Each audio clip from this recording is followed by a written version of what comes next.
Happy December! We made it to the end of the calendar and we are going to make our gingerbread pie today. I have my little chef here.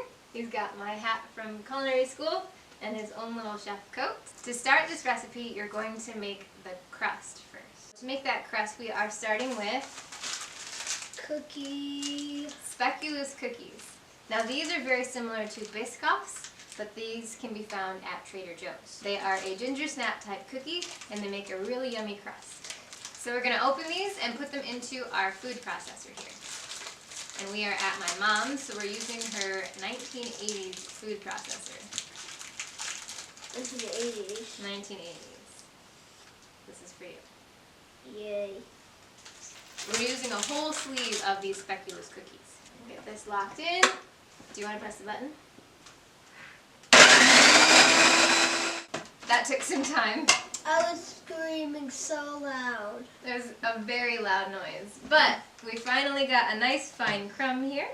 And we're going to carefully remove this super dangerously old blade and put it into our bowl. You can be in charge of the melted butter. Okay. First I'm going to dump all of my fine crumb in here. Oh, that sounds so satisfying. It smells really good. Ooh. Now that that's all in there, we can go ahead and pour all of our melted butter in there. Now we just mix this all together until it sticks into a nice firm ball. You don't want this to be crumbly, you want it to hold its shape. Can you mix this, please? I can mix fast. You can mix really fast. Snack. You want to make sure that this is wet enough to where you can pick it up, press it together, and it holds its shape in your hand. Oh, gross. If it doesn't do that, then it's not going to stick to your pan and it's going to be really crumbly and you won't have a nice slice of pie in the end. We now have a 9-inch pie dish. It doesn't matter if it's glass or metal. This is not going into the oven at any point. This is just a freezer box pie. We're going to dump all of this in, and then you want to spread it evenly, gently across the bottom. You want to take a flat glass and press it, starting in the middle, all the way to the edge. Once you've made it to the edge of your pie dish, go ahead and press it with your fingers against the sides. Do you want this? Oh yeah. Now that I've pressed it all firmly in here, we're going to stick it in the fridge. And we want it to chill just as long as we are making our filling. So about 20 minutes. So now that your crust is chilling in the fridge, we're going to make the filling. And that starts with what? Cream cheese. Cream cheese and our Butter. Our cookie butter. So you take 1 8-ounce package of cream cheese and 1 cup of cookie butter. Now that you have your cream cheese and your cookie butter in here, you're going to take a mixer of any kind and blend them together until they're nice and smooth.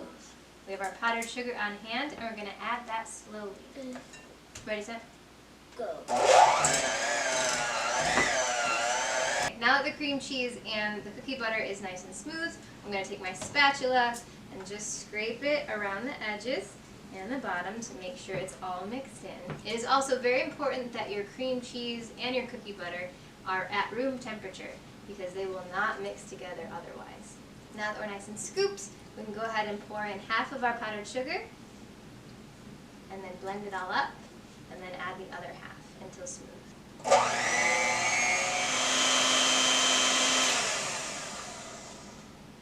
Okay, so we're all done with our mixer now. You can clean these off however you want. Mom, do you want one? You know it. You want one? Pass them off to who you love the most. And then, so it is nice and smooth, we can grab our Cool Whip out of the fridge. In your recipe it says whipped cream, so if you're feeling extra fancy and extra motivated, you can go ahead and whip up some whipped cream with heavy cream and a little bit of powdered sugar if you'd like. Today I'm not feeling so motivated. Okay, I've already used half of this whipped topping. probably when I made it last year. You only need 8 ounces of this Cool Whip. You're going to start by adding half of that 8 ounces of Cool Whip. And we're going to be gently folding this. We're doing half because if you put it all in at once, it's going to deflate really fast. We want to kind of loosen up the mixture in here, so adding half of it makes it a little smoother and lighter. So to fold, I'm putting my spatula in half, scraping one side and flipping it completely upside down, and grabbing the rest of it. Continue to do that, gently folding it all together until it's nice and smooth. We're being gentle because we don't want to deflate all of that Cool Whip. Once it's all one consistent color, you can add the second half of your 8 ounces of Cool Whip and continue folding until completely smooth. You don't want to be able to tell the difference between Cool Whip and cookie butter filling. That looks great. Now you just need to get your chilled pie crust out of the fridge so you can fill it up. This should be pretty solid and stuck in there. Let's clean up. Went all across the counter. Okay. Alright, so now all you gotta do is dump it in there. Okay, go. Once it's all piled high in there, you can go ahead and start to gently press it across the whole shell. So once it's all spread evenly, I now have a spoon, or you can use an offset spatula, and I'm just going to spin my pie plate as I press gently with my spoon, go around the edges, and then getting a little bit shorter to the center, and then slowly making a little circle. And there we go. That's it. If you are serving this, you can use the whipped cream that you have, maybe because you were feeling super ambitious, or you can top it with more Cool Whip if you've bought the giant container of Cool Whip, and then if you have a Trader Joe's near you, we have mini gingerbread people. And these are my favorite cookies right now. They are cute little men with little bow ties, or women with bow ties. And you can just set them all along the edges of your pie. Sullivan, do you want a cookie? One. I already had 2, but I'll have a third one. Well, do you want to help me put them on the pie?